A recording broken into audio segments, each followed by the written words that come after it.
नमस्कार, मैं हूं विनय सिंह। आपका बहुत बहुत स्वागत है और आज दो महत्वपूर्ण खबर पर बात करेंगे। पहली खबर ये कि जेपीएससी में क्या वर्ष 2011 कट ऑफ हो सकता है। इसमें कल जो हाईकोर्ट में सुनवाई हुई थी उसमें साफ साफ स्पष्ट कर दिया गया है कि अब 2011 कट ऑफ डेट नहीं हो पाएगा। इसके बावजूद एक उम्मीद और है स्टूडेंट्स को, क्योंकि अभी मामला दूसरे एक डबल बेंच में चला गया है। उम्मीद की जा रही है कि 20 तारीख के पहले इस पर भी सुनवाई होगी। यानी कि कोर्ट से दूसरी बार झटका लगा है उन तमाम स्टूडेंट को जिन्होंने वर्ष 2011 कट ऑफ करने के लिए आवेदन दिया था। कोर्ट ने साफ तौर पर कहा कि 2011 नहीं किया जा सकता है, क्योंकि ये झारखंड लोक सेवा आयोग की अधिसूचना है। सरकार की अधिसूचना में कोर्ट दखल नहीं दे सकती है। प्रार्थी की ओर से बताया गया था कि वर्ष 2016 के बाद ये वैकेंसी लाया गया है 2021 में। 2010 कट ऑफ रखा गया था वर्ष 2016 में। उस लिहाज से 2017, 18, 19 और 20 वाली वैकेंसी जो एक साथ आई है, इसमें एज कट ऑफ 2011 होना चाहिए था, लेकिन 2016 1 अगस्त रखा गया है, जिससे हजारों बच्चे जो हैं वो दिक्कत में हैं। इसे कोर्ट ने सुना और पहली बार तो पिछले महीने ही इसे रिजेक्ट कर दिया था। फिर से इस पर सुनवाई के लिए दूसरी अदालत के बेंच को दिया गया। बेंच ने पूरे मामले को देखा, जेपीएससी का पक्ष देखा और कहा कि वर्ष 2011 अब नहीं किया जा सकता है, क्योंकि प्रक्रिया पूरी हो गई है। ऐसे में सवाल ये उठता है कि क्या अब एक तीसरा जो बेंच में ये मामला जाएगा, क्या वहां पर पक्ष में फैसला आ सकता है। और इस बीच एग्जाम को लेकर स्टूडेंट्स के मन में जो संशय की स्थिति थी उसे हम स्पष्ट कर देना चाहते हैं। जेपीएससी अपनी ओर से 2 मई को लेकर तैयारी कर चुकी है, यानी कि एग्जाम 2 मई को ही होगा। ये लगभग तय हो गया है कि एग्जाम 2 मई को ही होगा। एग्जाम के डेट आगे नहीं बढ़ेंगे। एग्जाम के डेट आगे नहीं बढ़ेंगे। 2 मई को ही झारखंड प्रारंभिक परीक्षा यानी कि जेपीएससी पीटी परीक्षा होगी।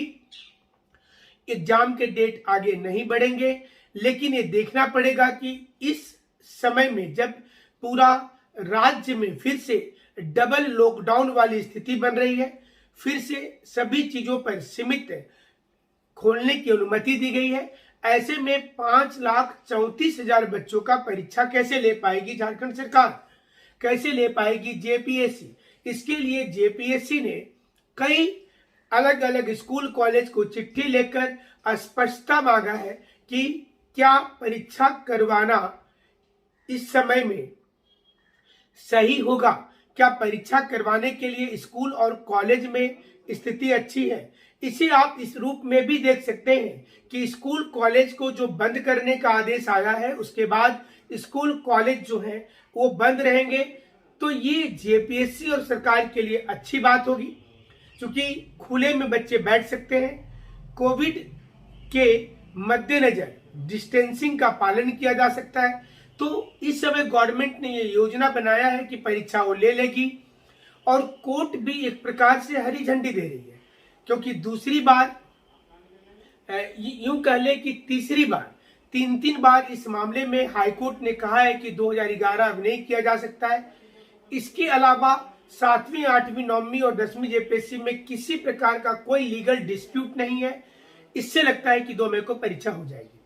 2 मई को परीक्षा एक ही सूरत में नहीं हो सकती है कि अगर कोरोना को लेकर कोई विशेष सख्ती गाइडलाइन फिर से आ जाए, अथवा हाईकोर्ट में जो तीसरा अदालत में मामला जा रहा है 20 तारीख के पहले अथवा 30 तारीख के पहले इस पर सुनवाई हो जाए, और सुनवाई होने के बाद इसके मद्देनजर अपना फैसला वो सुना दे। इस बीच कोर्ट में कई दिन छुट्टी है, तो अब देखना होगा कि क्या छुट्टी वाले दिन के अलावा अन्य दिनों में ये दिया जा सकता है, ये जो जजमेंट आ सकता है। दूसरी महत्वपूर्ण खबर पर बात करेंगे। सोनी कुमारी मामले पर आज अहम डिसीजन आने वाला है। सोनी कुमारी मसले पर आज अहम डिसीजन आएगा, जिसमें सुप्रीम कोर्ट ये बोल सकती है कि नियुक्ति प्रक्रिया की शुरुआत कर दी जाए। कल देर शाम तक फैसला नहीं आया था, आज आने की उम्मीद है। सोनी कुमारी मामले पर हाईकोर्ट ने कल एक महत्वपूर्ण सुनवाई में कहा कि जब उन्होंने गैर अनुसूचित जिले में किसी प्रकार की रोक नहीं लगाई थी तो फिर सरकार क्यों बात नहीं मान रही है? क्या सरकार को दूसरी भाषा में बताना होगा? क्या सरकार के ऊपर अवमानना का केस चलाना होगा? हाईकोर्ट ने यह भी कहा कि जब उन्होंने कह दिया था दो बार कि गैर अनुसूचित जिला में कोई प्रकार का रोक नहीं है, तो फिर इतने साल तक गैर अनुसूचित जिले के विद्यार्थियों को क्यों संशय में रखा गया है? क्यों उनकी बात की अनदेखी की जा रही है? सरकार के पास इसका कोई जवाब नहीं था। सरकार के लोगों ने यही कहा कि वो सुप्रीम कोर्ट की आशा में बैठे हुए हैं। हाईकोर्ट ने उन्हें बताया कि सुप्रीम कोर्ट की आशा में वो क्यों बैठे हैं, क्योंकि सुप्रीम कोर्ट में अनुसूचित जिला को लेकर मुकदमा है, न कि गैर अनुसूचित जिला को। यानी कि सुप्रीम कोर्ट में कोई भी जजमेंट आता है तो गैर अनुसूचित जिला का कोई भी प्रक्रिया बाधित नहीं होगी, वो चेंज नहीं होगा। इसलिए सरकार को ये चाहिए और जेएसएससी को चाहिए कि वह सोनी कुमारी मामले का इंतजार किए बिना तमाम नियुक्ति प्रक्रिया शुरू कर दे। हाईकोर्ट ने यह भी बताया कि 5 मई के पहले तमाम नियुक्ति को कर देना चाहिए। यानी कि 5 मई का एक गाइडलाइन दे दिया और ये कहा कि 5 मई के पहले जेएसएससी सभी नियुक्ति को करे। जो नियुक्ति लगता है कि सही है, गैर अनुसूचित जिला की जो नियुक्ति है उसको करने से कोई दिक्कत नहीं होगी। इसमें ना तो कोर्ट ने कोई आदेश दिया है, ना ही कोर्ट की किसी आदेश का अवहेलना होगा और ना ही किसी प्रकार की कोई समस्या आएगी। ऐसे में सोनी कुमारी मामले पर स्पष्ट निर्णय सुप्रीम कोर्ट में आ रहा है, लेकिन हाईकोर्ट ने अपनी मंशा जाहिर कर दी है। हाईकोर्ट ने कहा है कि आखिर जानबूझ करके जेपीएससी इस पूरे मामले को क्यों लटका रही है, जेएसएससी क्यों लटका रही है, सरकार क्यों लटका रही है। जेएसएससी की ओर से वरिष्ठ अधिवक्ता ने बातचीत किया, सरकार के एडवोकेट जनरल से भी राय ली जा रही है कि क्या अब जेएसएससी की तमाम नियुक्ति, चाहे वो टीजीटी के विद्यार्थियों का हो, हाई स्कूल के विद्यार्थियों का हो, पंचायत सचिव अभ्यर्थियों का हो, या फिर जेएसएससी से जुड़ा हुआ दूसरा अन्य परीक्षा हो, मतलब एक्साइज का, कांस्टेबल का, सिपाही का, क्या इसके रिजल्ट को लाए जा सकते हैं? अगर आज एडवोकेट जनरल जो है वो अपनी हरी झंडी दे देंगे तो यह रिजल्ट 1 सप्ताह के अंदर आ जाएगा। यानी कि हाईकोर्ट ने 5 मई का डेडलाइन तय कर दिया है। कहा है कि 5 मई को वो अगली सुनवाई करेगी, उसके पहले सभी प्रकार की नियुक्ति हो जानी चाहिए। अगर नहीं होता है तो इसे न्यायालय का अवमानना समझा जाएगा।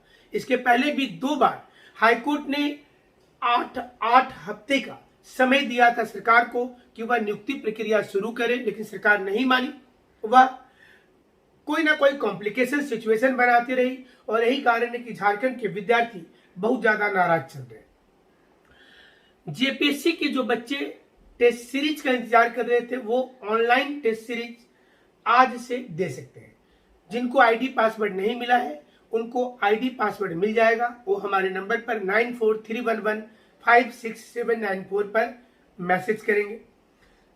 जो लोग ऑलरेडी पहले से क्लासेज कर रहे हैं ऑनलाइन में, टेस्ट सीरीज एक अलग प्रक्रिया है, उनको भी पेमेंट करके टेस्ट सीरीज में हिस्सा ले सकते हैं। जो लोग नए विद्यार्थी हैं वो भी टेस्ट सीरीज में आ सकते हैं। टेस्ट सीरीज की सॉल्यूशन भी दी जाएगी, उसके लिए अलग से वीडियो बनाकर उन तमाम बच्चों को दिया जाएगा जो लोग ऑलरेडी क्लासेज कर रहे हैं। टेस्ट सीरीज एक प्रकार का गेस्ट क्वेश्चन होता है, एक मॉडल क्वेश्चन होता है और इसमें आपकी तैयारी पता चलती है। हमने पहले ही बताया था कि हमारे टेस्ट सीरीज पर जो क्वेश्चन बनाए गए हैं उसमें उन 80 विद्यार्थियों ने मिलकर बनाया है जो लोग इस वर्ष सेलेक्ट हुए, टॉपर्स में जिनका नाम आया है, और उन्होंने ही ये पूरी प्रक्रिया में हमारा साथ दिया और टेस्ट सीरीज के लिए क्वेश्चन बनाने में महत्वपूर्ण भूमिका निभाई है। आपके लिए एक और अच्छा मौका है।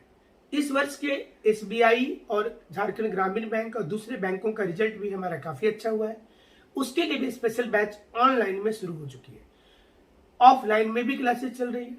आप जमशेदपुर सेंटर में हॉस्टल का लाभ भी ले सकते हैं। गर्ल्स के लिए अलग हॉस्टल है, बॉयज के लिए अलग हॉस्टल है। रांची में भी क्लासेस कर सकते हैं, लेकिन जमशेदपुर सेंटर आपके लिए ज़्यादा अच्छा होगा। जो लोग नौकरी में हैं और वो चाहते हैं कि घर में रह करके क्वालिफाई करें, वो हमारी ऑनलाइन क्लासेस को ज्वाइन कर सकते हैं जो रेगुलर चल रहा है। इसके अलावा आप vinayisacademy.com पर टेलीग्राम में ज्वाइन कर सकते हैं और ट्विटर में हमें विनय कुमार सिंह 1510 में फॉलो अप कर सकते हैं। हमारे साथ आप ऐसे जुड़े रहिएगा जो सच्ची वाली खबर होगी और सही विश्लेषण होगा।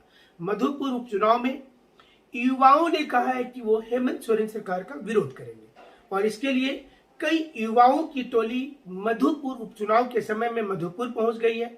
वह लोगों से मिलकर कह रही है कि वो इस चुनाव में गठबंधन सरकार का साथ नहीं दे, क्योंकि उन्होंने छलावा कर दिया। उन्होंने जो कमिटमेंट किया था युवाओं के साथ वो पूरा नहीं हुआ, इसलिए युवाओं से अपील की गई है कि वो साथ नहीं दे। देखना पड़ेगा कि क्या मधुपुर उपचुनाव कई संकेत देगा। चुनाव के बाद कई प्रकार के बयान आ रहे हैं, क्या सरकार के ऊपर भी प्रश्न लग जाएगा। हमारे साथ आप इसी प्रकार से जुड़े रहिएगा तमाम खबरों के लिए, खास करके एजुकेशन से जुड़ी हुई विश्लेषण के लिए। हमसे जुड़ने के लिए आप सभी का शुक्रिया, धन्यवाद।